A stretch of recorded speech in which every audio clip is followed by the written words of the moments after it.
से कम 200 रन बनने चाहिए, लेकिन केकेआर ने गलतियां बहुत की, 174 बनाए केवल 8 विकेट के नुकसान पर। उनका बैटिंग में डेप्थ था, यहाँ पर अगर सही तरीके से बल्लेबाजों का यूज किया जाता, केकेआर यहाँ पे आसानी से 200 या 220 200 प्लस स्कोर बना सकता था। 200 प्लस स्कोर तो बिल्कुल बना था और इंटेंट के साथ भी उतरे थे, जैसा कि लग ही रहा था।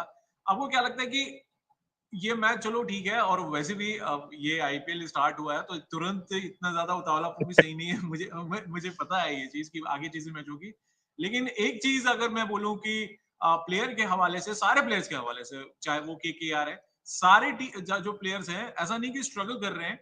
मुझे लग रहा है कि सब एंजॉय के साथ और एक नई मोटिवेशन के साथ खेल रहे हैं।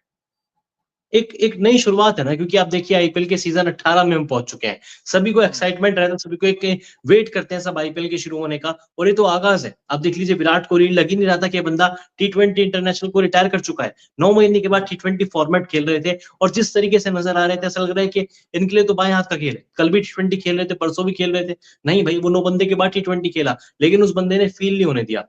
फिल सॉल्ट, मैं ये कई दिनों से बात कर रहा था कि फिल सॉल्ट इस मैच में एक्सपेक्टर रहेंगे, क्योंकि इस मैदान पर काफी क्रिकेट खेला है। आरसीबी को, केकेआर को पिछले साल चैंपियन बनाने में उनका एक बड़ा रोल था। हालांकि डेथ ओवर्स के आखिरी के मैचेस नहीं खेले थे, लेकिन केकेआर के लिए उन्होंने शानदार परफॉर्मेंस किया और इस मैदान से वाकिफ थे। आज देख लीजिए ताबड़तोड़ बैटिंग की, क्विकली अर्शदक उन्होंने पूरा किया, जिसका कहीं ना कहीं एडवांटेज आरसीबी के बाकी बल्लेबाजों को मिला, विराट कोहली को मिला। विराट कोहली स्टार्टिंग में बस एक नॉन स्ट्राइकर एंड पे खड़े हुए थे और फील्ड शॉट चौके छक्कों की बारिश कर रहे थे। वहीं पे महफिल आरसीबी ने ढूंढ ली थी। लेकिन एक चीज और भी है, रजत पाटीदार के हिसाब से अगर देखा जाए तो उनका प्रदर्शन मतलब काफी अच्छा है एज अ कैप्टन। अगर देखा जाए तो जिसे कहते हैं ना, शुरुआत बहुत बेहतरीन हुई है। यार 16 बोले के लिए, हाँ 16 में 34 किए, 5 चौके 1 छक्का, स्ट्राइक रेट 212 का है। मतलब हम्म। दिखाया उन्होंने। और नंबर 4 पे अमूमन खेलते नहीं है वो नंबर 3 का प्लेयर, लेकिन नंबर 4 पे आके जिस तरीके से आप देख लीजिए स्क्रीन पर, आपके रजत पाटीदार है कप्तान आरसीबी के, 16 गेंदे 34 रन, 5 चौके 1 छक्का, पूरा प्रेशर हटा दिया था कि एक विकेट गिर गया है फिल सॉल्ट का, उसके बाद आपका दूसरा विकेट गिरता है देवदत्त पडिक्कल का। यहाँ पर केकेआर मैच बना सकता था, क्योंकि 118 पर 2 हो चुके थे। उसके बाद जिस तरीके से उन्होंने गेम को चलाया, विराट कोहली के ऊपर से प्रेशर हटा दिया, धुआंधार बैटिंग की, बड़ा मजा आया इनकी बैटिंग देखकर, स्पेशली विराट कोहली। 36 बॉलों में 59 आज विराट कोहली ने भी किया। मैं चाहूंगा हमारी प्रोडक्शन टीम एक बार विराट कोहली को भी स्क्रीन पर ले आए। ये देखिए, विराट कोहली के बिना तो महफिल अधूरी है। 36 गेंदे 59 रन, नाबाद ये पारी थी विराट कोहली की। 4 चौके 3 छक्के, स्ट्राइक रेट 163 के ऊपर का है, ऑलमोस्ट 165 का स्ट्राइक रेट आप कह सकते हैं। और अपनी पारी में कई सारे रिकॉर्ड भी बनाए। पहली बात तो ये कि 2022 के बाद आरसीबी ने पहली बार केकेआर को इंडियन प्रीमियर लीग की हिस्ट्री में किसी मैच में हराया। 2023 में दोनों मैच हार गए थे, 2024 में दोनों मैच हार गए थे। आज आरसीबी को पहली जीत नसीब हुई केकेआर के खिलाफ, और विराट कोहली ने अरशद के पारी खेली। ये वो बंदा है जो टी20 इंटरनेशनल से रिटायर हो चुका है, आईपीएल में सर्वाधिक रन बनाने वाला बैटर। केकेआर के खिलाफ 8वां 50 प्लस स्कोर, आईपीएल की हिस्ट्री में 64वां 50 प्लस स्कोर, और केकेआर के खिलाफ 1000 रन भी पूरे किए। इंडियन प्रीमियर लीग की हिस्ट्री के पहले बैटर बने जिन्होंने 4 अलग अलग फ्रेंचाइजी के खिलाफ 1000 या उससे अधिक रन बनाने का कारनामा किया है। Heads off to Virat. एक बार हम लोग नजर डालते हैं एक ऐसे कप्तान पे जो एकदम शांत स्वभाव के हैं और अपना काम करते हैं और फिर निकल लेते हैं। और यहाँ पे मैं बात कर रहा हूँ अजिंक्य रहाणे के। क्या लगता है आपको? यार इनके ऊपर कई सारी चीजें थी आकाश, क्योंकि आईपीएल के मेगा ऑक्शन में स्टार्टिंग के 2 राउंड में ये बंदा अनसोल्ड था। किसी ने पूछा भी नहीं था अजिंक्य रहाणे को। तीसरे राउंड में होता है कि चलिए ठीक है, आपके पास पैसा बचा है, तो केकेआर ने इनको उठा लिया। उठाया तो उठाया, कप्तान भी बना दिया, और जिस तरीके की पारी उन्होंने खेली है, 25 बॉलों में 50 पूरी की, 31 में 56, 4 छक्के। अजिंक्य रहाणे का स्वभाव नहीं है, इस तरीके का नेचर नहीं है, लेकिन 6 चौके 4 छक्के, 181 का स्ट्राइक रेट।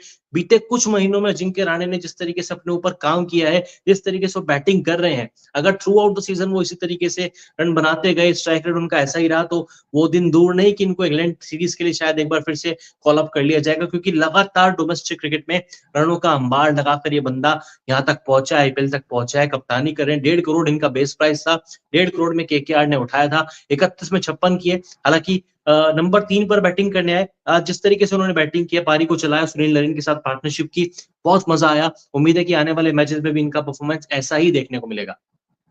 और अगर बात करें तो केकेआर के परमानेंट प्लेयर मैं कहूंगा, इनके बारे में बात कर रहा हूँ, अभी समझ गए होंगे सुनील नारायण के बारे में। और काफी स्टार्टिंग बड़ा बेहतरीन हुई थी आज। यार इनका काम यही है, इनको टिकना नहीं है, इस बंदे को टिकना आता ही नहीं है। टिकना आता तो पता नहीं क्या होता। 26 बॉलों में 44 170 का स्ट्राइक रेट, 5 चौके 3 छक्के, जिस काम की इसके लिए मतलब आप कह सकते हैं कि गौतम गंभीर का दिमाग था। 2012-13 में जब गौतम गंभीर इस टीम के कप्तान थे कि सुनील नरेन ओपन करेंगे गंभीर के साथ। पिछले सीजन एक बार फिर से गंभीर मेंटोर बने केकेआर के, फिर सुनील नरेन ओपन करने लगे क्योंकि बीच में गंभीर के केकेआर से जाने के बाद सुनील नरेन की पोजीशन चेंज हो गई थी। उनको एज़ अ ओपनर कोई कंसीडर ही नहीं करता था केकेआर में। लेकिन फिर से उन्होंने ओपनिंग करना शुरू किया और आज भले ही केकेआर हार गया हो, लेकिन 26 में 44 जिस पेस के साथ सुनील नरेन के रन निकले, अर्धशतक डिजर्व करते थे। लेकिन अच्छी बल्लेबाजी की, रहाणे के साथ अच्छी पार्टनरशिप मिलाई। आज गेंदबाजी में उतना कुछ खास कमाल नहीं कर पाए, लेकिन अभी पिक्चर बाकी है। केकेआर डिफेंडिंग चैंपियन है, एक मैच हार गए हैं, लेकिन अभी भी केकेआर के खाते में 13 मैच बचे हुए हैं। हालांकि मेरी नजरें जो थी वो वेंकटेश अय्यर पर थी। हालांकि डिसअपॉइंट किया, लेकिन उम्मीद है कि आने वाले मैचेस में वेंकटेश अय्यर भी इंप्रेस करेंगे, क्योंकि आईपीएल मेगा ऑप्शन की वो सबसे बड़ी हाईलाइट थे। ऋषभ पंत, श्रेयस अय्यर के बाद सबसे महंगे बिकने वाले खिलाड़ी थे। शुरुआत अभी हुई है, कुछ खास इंप्रेस किया नहीं है, लेकिन आने वाले मैचेस में वेंकटेश अय्यर को भी अपना जलवा बिखेरना पड़ेगा। वेंकटेश अय्यर।